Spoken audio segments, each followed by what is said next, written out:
कला चना को किछि लोक खाइबा को पसंद करुवा बेले किछि लोक निज डाएट रे सबुदिन कला चना ऐड करथांती काहेकि ना कला चना आम स्वास्थ्य पई अत्यंत स्वास्थ्यप्रद होइथाय। कला चना रे प्रोटीन फाइबर एवं आयरन समेत अनेक पुष्टिकर तत्व रहिछि। कला चना को पुष्टिकर तत्वर भंडार बोली कुहा जायथाय। तेणु प्रतिदिन कला चना खाइबा द्वारा स्वास्थ्य को मजबूत करिबारे प्रभावशाली होइथाय। आपण एहाको सिझाई मध्य खाइ परिबे किंबा भिजाई खाइ परिबे। तबे एबे चलंतु जानिबा कला चना खाइबारो फायदा संपर्क रे। कला चना रे अधिक फाइबर थाए जहाँ हजम प्रक्रिया को सुस्थ रखिबारे सहाय्य करिथाए। कोष्ठकाठिन्य भली समस्या को मध्य दूर करिबारे सहाय्य करिथाए। एहा खाइबा द्वारा पेटजनित समस्या रु रक्षा करिथाए।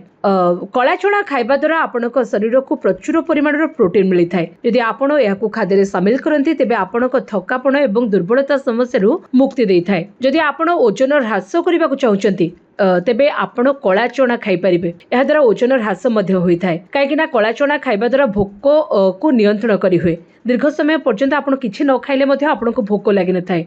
फल यह ओजन नियंत्रण करिबारे सहाय्य करिथाए। यदि हाड़जनित समस्या रही तेबे एथिपाई कला चना बेस्ट बोली कहा जाइथाए। काहेकि ना डायबिटीज रोगी को कला चना खाइबा को परामर्श दिया जाइथाए जहाँ खाइबा द्वारा डायबिटीज जनित समस्या दूर होइथाए। कला चना रे प्रचुर परिमाण रे प्रोटीन थाए जहाँ मांसपेशी वृद्धि एवं मरामती ପାଇଁ जरूरी अटे। या व्यतीत एथिरे कैल्शियम एवं फॉस्फोरस पर मिनरल्स मध्ये रहिथाए जहाँ हाड़ को मजबूत करिबारे सहायक होइथाए। यह केश पाई एवं स्किन पाई मध्य लाभदायक अटे जहाँ केश झड़िबा को रोकी थाए।